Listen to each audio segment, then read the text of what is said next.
Okay, so before we go into TLC, the show, let's talk about what happened 2 days prior. Now, heading into this show, we were originally going to get Finn Balor versus Bray Wyatt, or the Demon versus Sister Abigail. Thank God that didn't happen, although the circumstances could have been much more better excused instead of what happened. And the Shield versus Braun Strowman, Cesaro, Kane, the Miz, and Sheamus in a TLC match. Now, 2 days ago, this was the plan. We were heading into it, and then tragedy struck. Well, to some, they might be elated. It got reported on the 20th that Roman Reigns and Bray are not medically cleared to compete. Now, they won't say what because there are apparently certain laws that prevent them from saying what it was, but they have gave subtle hints of it, calling it a viral infection.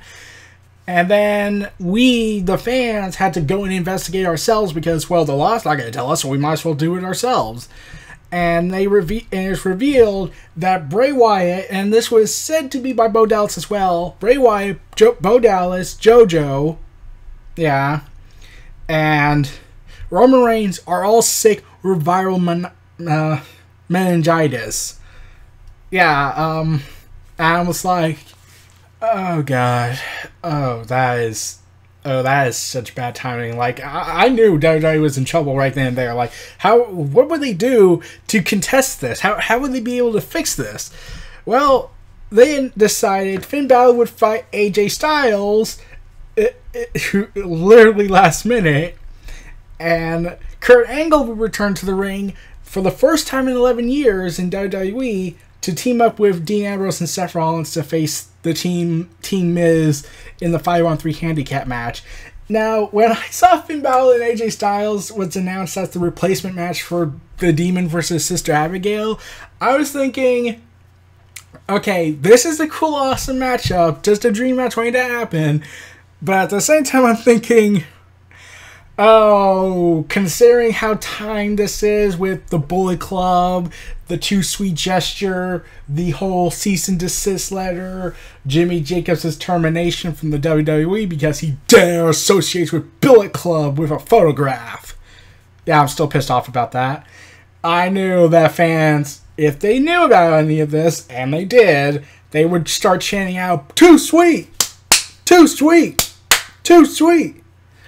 And sure enough, that's what happened in the match. So, okay, and when Kurt Angle was announced as the replacement, I was initially concerned because I was thinking, like, wait, for months and months and months throughout this year, Kurt Angle has said he's not taking a physical yet with WWE, so did they rush it just to get him on the show? Because if so, and something happens, then I can't blame WWE for this. Like, I'm pretty sure Kurt Angle volunteered and WWE just was like, okay, let's do the physical. Okay, we got the physical down. Okay, let's go. And that was it. And I was worried that if they did that, Kurt Angle could do something dangerous. In fact, it was reported that WWE was concerned, like, you know, what if Kurt Angle tries to do something insane like Jeff Hardy does? Yeah, and some people, and Daniel Bryan thought it was interesting on Twitter that Kurt Angle was coming back to wrestle. Yeah, I think we all know what he was thinking of. And some people were like, why is Daniel Bryan not wrestling then? He should be wrestling then. Yeah, okay. Kurt Angle has physical injuries that, depending on how the severity, could heal over time. Daniel Bryan's injuries are ones that are not so easy to heal. His were concussion-based. Psychological damage. Like, I'm surprised some people did not seem to catch on to this concept. Do they not remember what happened back last time when they let a wrestler compete with numerous concussion issues? To the point that they assumed he had Alzheimer's disease due to the numerous chair shots he got? Because I said this with Alexander the Great on the podcast, that I was strictly against Daniel Bryan returning to the ring. I don't care if he leaves WWE and goes to Ring of Honor. No, I refuse. I refuse to see that. Because I know Daniel Bryan loves to wrestle, but it's become an addiction now, and this addiction could cost him dearly. So, Kurt Angle doing something incredibly insane because he has been known to do high spots in the matchup could come back to haunt him. So I thought that they would probably try and write him out of the match like a little bit early and then come back near the end, which is exactly what happened. And sure enough, that's exactly what happened. And also, Drew Gulak, who's trying to strip everything about the Cruiserweights even more so than Vince. In fact, I'm surprised Vince doesn't like him, as far as I know. Like, he doesn't seem to care about the Cruiserweights, so it's standard reason he doesn't like any of them. Because they're not his creation. They're WCW creation. They're Triple H creation. Dunn told me so. They're evil. Damn it. Drew Gulak had a, quote, over 200 PowerPoint presentation to explain why he is against to make 205 Live great again. Come on, that was practically gift wrapped it for us. So, yeah, then he goes on a rant, and then they cut to commercials while he's still talking, which was honestly the most hilarious thing of the night. And then we get to the first matchup, Sasha Banks versus Alicia Fox. This was alright. Like, I was surprised they were given enough time to go out 11 minutes. I thought, oh, well, considering how Sasha Banks and Alicia Fox aren't really being respected enough in WWE, like, Alicia Fox hasn't even given a chance to go after the women's champion. And Sasha Banks, well, let's see, she came off of 6 awesome matches with Charlotte Flair last year, and now she's been relegated to pre-show. Yeah. And there were times I thought Alicia Fox was going to win the match. I had no care for this match whatsoever. It was just given 1 week of a build, and that's it. Nothing else to care about.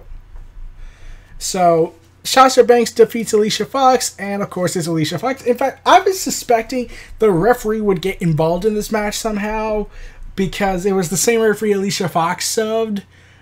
So I was like suspecting, like, oh, are they going to do a conspiracy victim complex storyline? You know, like Chris Jericho back in WCW screaming, I'm a conspiracy victim. Like, Alicia Fox would do that, claiming that the referees are conspiring against her for various variety of reasons. It's because she's crazy. So, yeah, I was really thinking they would do that, but of course they didn't, and I was disappointing slightly because I would have loved to see Alicia Fox go from whiny Chris Jericho temper tantrums to conspiracy victim Jericho and Alicia Fox. That actually would have worked so well with her. And since she's crazy, it clearly makes sense. So, Sasha Banks and Alicia Fox, no idea what's going to happen to them. And now, let's get to the debuting Asuka versus Emma. Now, like I said, there were word going around that they didn't want to continue Asuka's streak, which was really going to be the death note if they actually did that. But here's the thing, they settled on somewhat of a compromise. Instead of making Asuka be this intimidating force of destruction, which she was when she started out, and then as time went on, the competition would get tougher, they decide to have Emma completely nearly dominate Asuka throughout the matchup, and then Asuka comes back in. Asuka got a couple of good shots in the middle of the match, but really Emma was dominating the whole thing, and I would get if Emma was getting a push, but she's clearly just there to be the first victim. So, it's like the WWE just put one little screw removal on there, screwdriver, and removed one of the screws that make Asuka great, and are trying to slowly dismantle her. I wouldn't be surprised if Dunn was wishing for that. So, my nervousness for how Asuka's going to be treated on the main roster is still there, but I'm glad it didn't happen on her first debut. Like, at best, Asuka should lose her first match at WrestleMania. At best. At worst, I don't know. All I know is they should save this for a big WrestleMania moment, and I wish it could have been against Kairi Sane. Like, they seem like the perfect matchup to fight. I would love to see that. Like, there's virtually no woman on Raw that can beat her. I mean, like, you have Sasha Banks, but she's beaten relatively everybody except Alicia Fox. And I seriously hope they don't let Nikki Bella be the one that beats her. Because that will just further make people believe Cena had something to do with it. And I wouldn't blame them. And with Emma now finally fulfilling her job, what's she going to do next? I don't know. I honestly don't know where this is going to go. And is this coming back with a Paige return? I don't think so. It's been said she might go to SmackDown when she gets back. So, where does Asuka go from here? Is she going to continue her feud with Emma? Or is she immediately going to go after Alexa Bliss? Since Alexa Bliss will most likely brag that she has now defeated everybody in the women's division, except Alicia Fox. Since, well, she would later defeat Mickie James, which I'll get into after I talk about the pointless Cruiserweight matchup. Cedric Alexander Rich Swann versus Chairman Jack Gallagher and D. Brian Kendrick. It was 8 minutes long. That was long enough to use the bathroom. And you have no care for it because a lot of people don't watch 205 Live anymore. There's just no investment to care about it. The audience isn't there. So, really, what's the point of caring about this matchup? Like, there was a couple of good moments, mostly Jack Gallagher because of his gentleman appearance. But really, that's it. Like, okay, Brian Kendrick went from having, at one point, the longest SmackDown Tag Team Championship reign with, I'm trying to remember his other teammate's name. I can't remember. I think his name was Chuck. But, and then lost to Triple H in a handicap match, which was pointless on Raw. So they were having, Brian Kendrick went from having this long reign as tag team champions with his tag team partner back in the Ruthless Aggression era to just doing nothing on the Cruiserweight division. Yeah, why did he come back? In fact, wasn't he like WWE champion for like 2 minutes and 50 seconds in the 6-pack challenge? That was more of a highlight for him. So, yeah. So, I don't know what's going to happen. All I know is I really just don't care anymore. Like, the Cruiserweights are dead to me. Like, just disband it and just let them go and compete for the IC, the US, and the World Championships because they have the talent. Like, people want Cedric Alexander to fight AJ Styles again from the Indies. Brian Kendrick, he should be doing something bigger than what he actually is doing. Jack Gallagher could be fun. Rich Swann, I don't know. But being in the Cruiserweights, that's nothing going on with that. Like, I'm surprised they're even putting some effort into this after after Neville left. Like, I think it would be only a matter of time until a mutiny breaks out. So, we'll have to wait and see. Now let's get to Alexa Bliss versus Mickie James for the Raw Women's Championship. Like I said, Alexa Bliss defeated Mickie James after the whole ageism storyline they did, which made no sense to me because there are several wrestlers on the WWE roster that are older than Mickie James, Kurt Angle being one of them, and Kane. So, yeah, they can't use that ageism storyline anymore. And Alexa Bliss defeats her after cheating, basically, by hit Mickie James' head into the turnbuckle. And this was a pretty good match. Like, yeah, I would think they're probably going to build it up again, but at the same time, I feel like they can't really do anything else with Asuka. Like, fighting Emma, that was one match done. Now, it's like, are they going to move Asuka to fight Alexa Bliss at Survivor Series? Like, that seems like the best course of action at this point. Because Alexa Bliss has no challenge. Like, what, Alicia Fox? Like, I don't think they're going to do that. And Mickie James, well, I don't know what she's going to do. Like, she could probably give some entertaining matches with Asuka, but I don't know. So, Alexa Bliss and Mickie James did a great match. Pretty good, okay for me. And Mickie James cut a promo afterwards explaining how you win some, you lose some. But I'm pretty sure Alexa Bliss is talking on Raw Talk about how she defeated the old lady. But, yeah.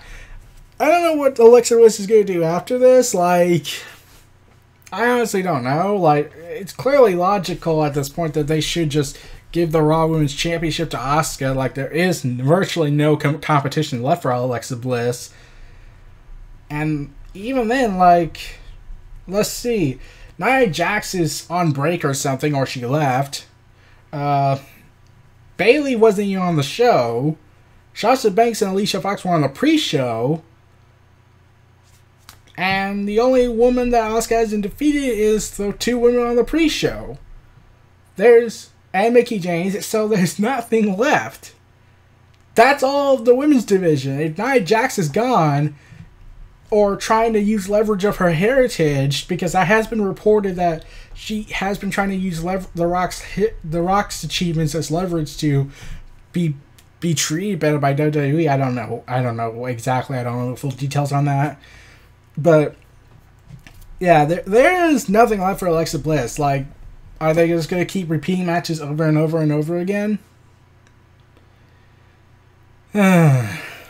Or, like, at this point, should they, like, disband the women's division of Raw and SmackDown and just merge it into one just to at least give some more variety into them?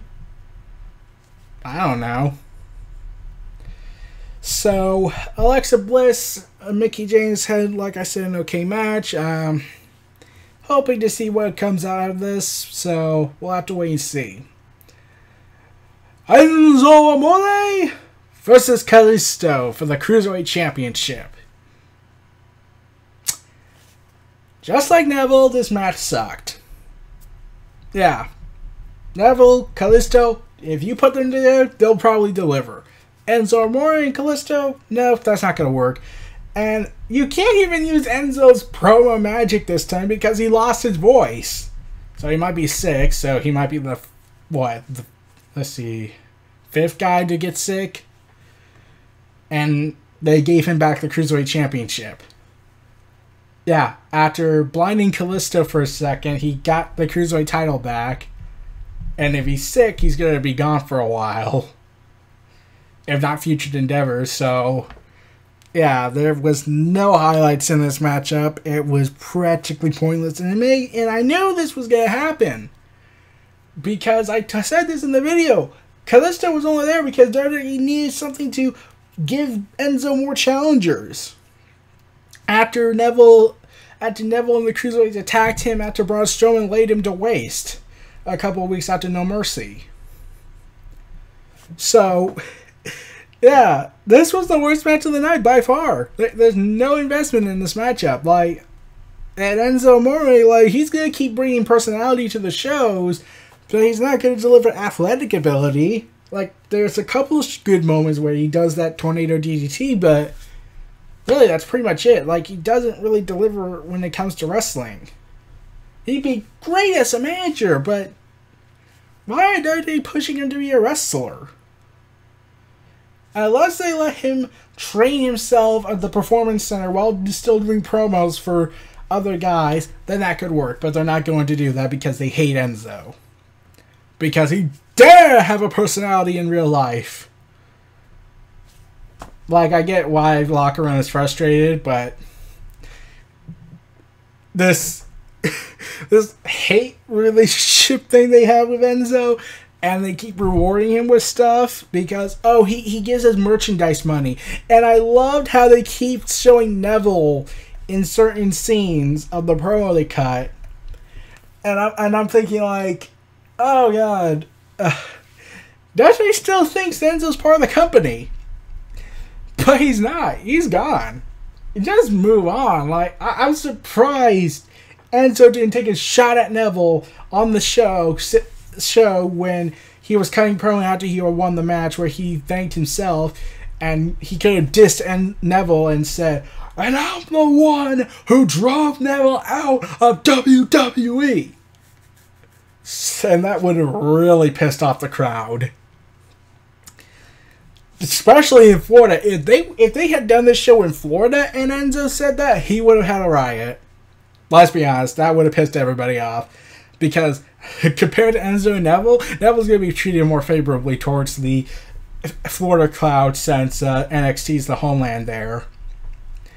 So, So it looks like Mustafa Ali is going to fight Enzo for the Cruiserweight title after Kalisto loses his most likely rematch clause, because rematch clause is on the next Money in the Bank contracts.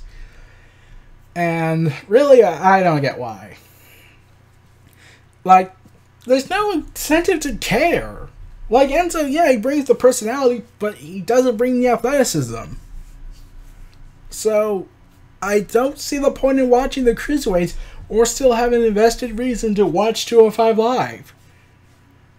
Like, I saw a match or two, I saw a show or two when Neville was champion, then lost interest after like 3 weeks.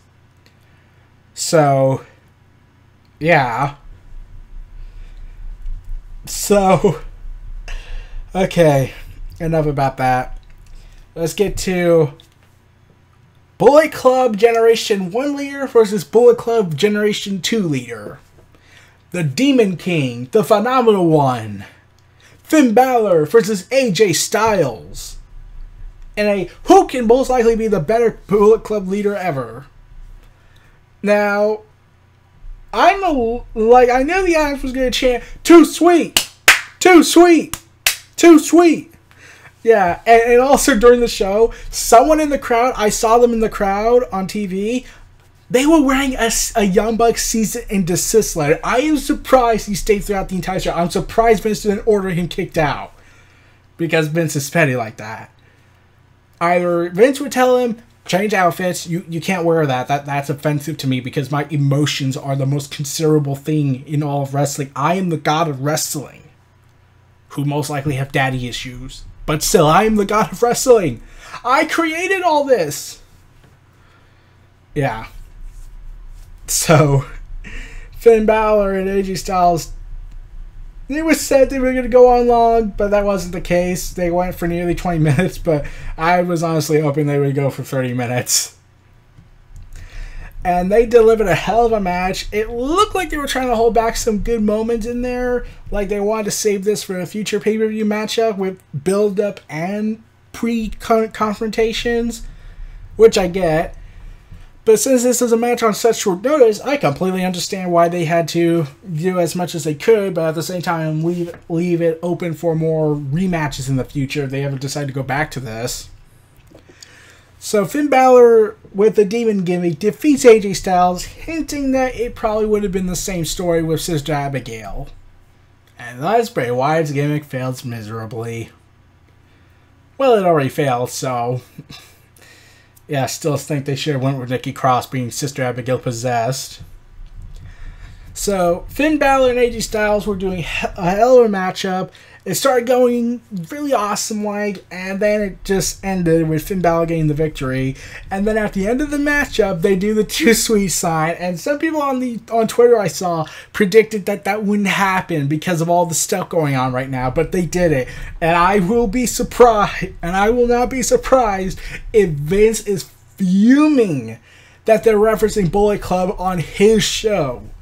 Like, the camera's focused on several people wearing Bullet Club shirts by Finn Balor.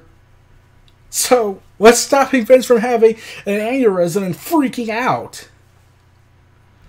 Like, this would be hilarious. Like, granted, he'll probably have a stroke and heart attack if he pushes it too far, but... And I don't want anything bad to happen to Vince, no matter how much I bash him. And I like those psychopaths who do want him dead and let Triple H take over that way. Since Vince has said he would prefer dying on the chair than ever give up his power. So, Finn Balor and AJ Styles delivered a hell of a match. And have you also noticed there was no TLC matches added? There was no ladder matches, no chairs matches, no nothing. So, yeah, this is not really TLC. This is more like, you could call it any other pay-per-view that doesn't have a gimmick name to it. So now we get to a match that came out of left field. Jason Jordan versus Elias Sampson. Or just Elias, because long names are complicated. During the show, Elias confronted Kurt Angle and Jason Jordan saying he wants to do a musical performance. And during the show, throughout it, he kept trying to do his song. And Jason Jordan, being the jolly gosh, darn good guy he can, throws produce at him. cabbages, produce, vegetables. I'm not an expert on anything on this, but how is he a good guy again? And you can't say he's Kurt Angle's son. That doesn't count because Kurt Angle has done a lot of heinous things when he was a heel. So Jason Jordan's pretty much bullying Elias because Elias dared bring up a fact that he wasn't on the pay-per-view. Unlike Elias, at least he was doing something instead of being on the kickoff. So, yeah, I had no care for this match. Like, Jason Jordan was being a bully. Elias was trying to just do a performance. Granted, he was insulting the crowd, but he asked. They knew what he was going to do. So, imagine my surprise that this was given almost 9 minutes of screen time. I was expecting like 2 minutes and 50 seconds. This got nearly 9 minutes. And it ends with Jason Jordan pinning Elias, but Elias somehow got his arm up, which means, did Jordan cheat? If so, then why are you still cheering for him? Okay. So, Elias and Jason Jordan look like they're going to have a feud for the next couple of weeks. Maybe till Survivor Series kickoff. Because I'm pretty sure they're going to save Jinder Mahal and Brock Lesnar for a blast. In terms of long timing. Or 3 seconds. That's at best. So, I still walk with Elias, and I'm still confused by the confusing booking they're giving him. Like, why is Corey Graves hating Elias so much? He never gave a proper reason. And Corey Graves usually sides with the heels, and Elias is clearly the heel. And giving him Michael Cole to cheer for him is not going to work. I'm sorry. I know this is a few months late, but that's not going to work. Michael Cole is hated by the fans who feel like he's just being forced to read lines that make no sense. So, and being screamed into his ear by Vince McMahon. And okay, something also has been bugging me about this infection spreading, but it almost feels medieval era-ish. Think about it. A ruler opposing his people, and now there's a great disease spreading in the company. I just found it weird. Yeah, just weird. So Elias looks like he's going to feud with Jason Jordan, like I said. Probably going to be at the kickoff of Survivor Series. So, no reason to care about that. Like, maybe Elias' performances, but that's it. Now let's get to the main event. The biggest brawl ever. The longest tables, ladders, and chairs match ever in the WWE. Kurt Angle and the Shield of Dean Ambrose and Seth Rollins versus the combined efforts of The Miz, The Bar, Braun Strowman, and the Demon Kane. In a tables, ladders, and chairs match handicap style matchup, which lasted for 35 minutes and 25 seconds. And, okay, this match went long, and after Kurt Angle was eliminated in the matchup, it dragged. It seriously dragged, because this was just a massacre on Seth Rollins and Dean Ambrose. Like, it makes me curious of what would have been if Roman Reigns was not sick. So, yeah, that's a lot of what ifs. Like, I think I might know what they were trying to do. I think they were trying to put an Attitude Era moniker to it. Also, coincidentally, this is the 17th anniversary that Kurt Angle won his first WWF title. The World Wrestling Federation shall never be forgotten. That was the day when creative freedom, pushing the envelope and saying, we don't give a damn what our sponsors think. We will do as we please. We feel damn proud of what we do. And we don't care if those parents are oversensitive about everything. Yeah. Now they lost it all. So anyways, so after Kurt Angle got pushed around and then power slammed into the table by Braun Strowman, he got eliminated for most of the matchup. And Kurt Angle was being declared an NRE Shield member, and I was thinking, okay, they gotta do it. They have to turn Reigns heel. Like, oh god.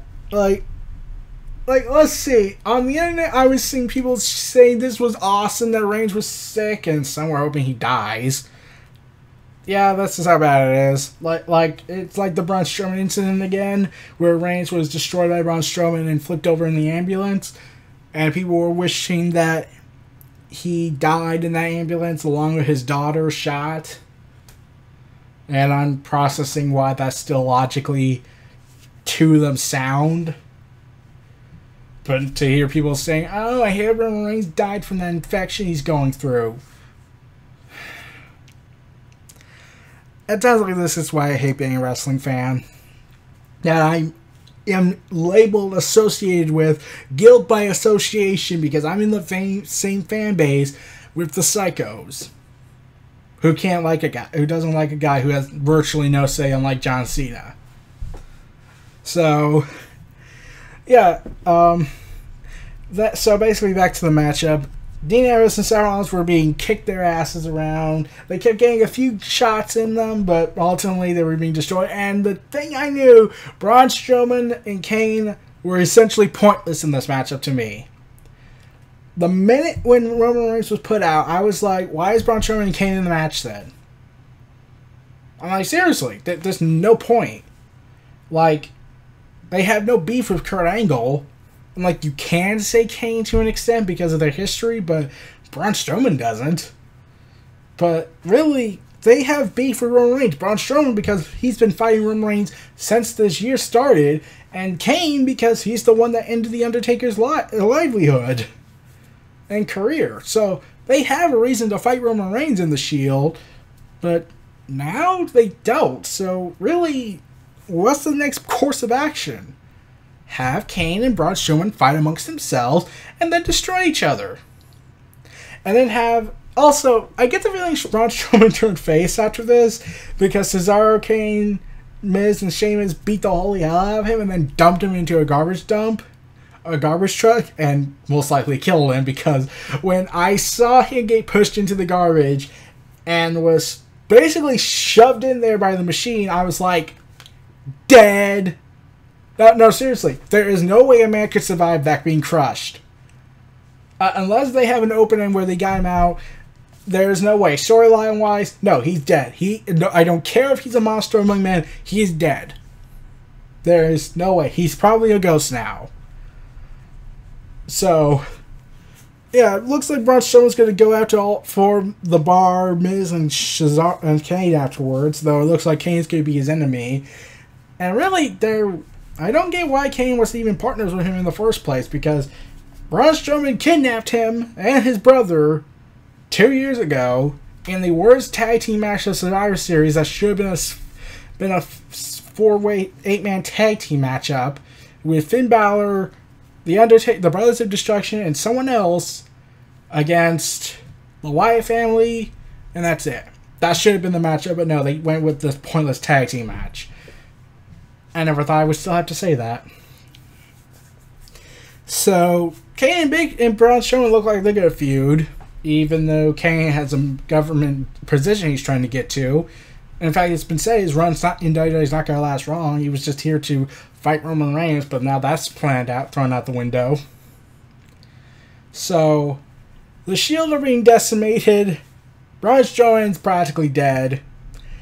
And the Bar, Kane, and Miz are directing traffic. And Kurt Angle comes back and Angle slams both Sheamus and Cesaro.